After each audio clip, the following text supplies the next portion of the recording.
Bismillahirrahmanirrahim. Assalamu alaikum. Today I'm present Independence Day speech in English for primary class students. Assalamu alaikum. Happy Independence Day, Pakistan.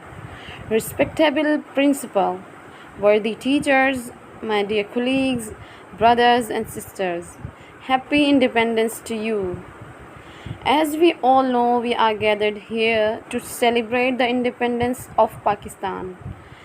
This 14th August 2021 reminds us of our true status, the value of independence, the sacrifices of our true leaders, and our commitments to this pure land of Pakistan.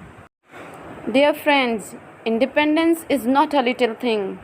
It is a blessing and a gift of God. The freedom and independence that we are enjoying today have decades of struggles behind. It has a purpose with it.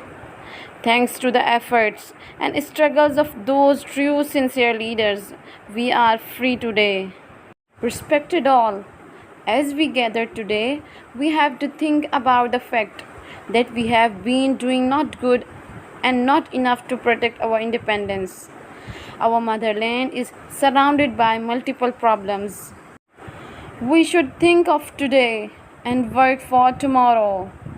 The 14th of August is not a common day. This day is calling us to make us remind our true responsibility to this land. My dear brothers and sisters, it is time to unite and to work collectively and selflessly for the greater cause of peace, prosperity, justice, freedom, equality of our countrymen. Let's unite, let's work hard and change the destiny of our countrymen. Pakistan जिंदाबाद। अगर आपको video अच्छी लगी हो तो like कीजिए। जज़ाकमुल्लाहु खैरन।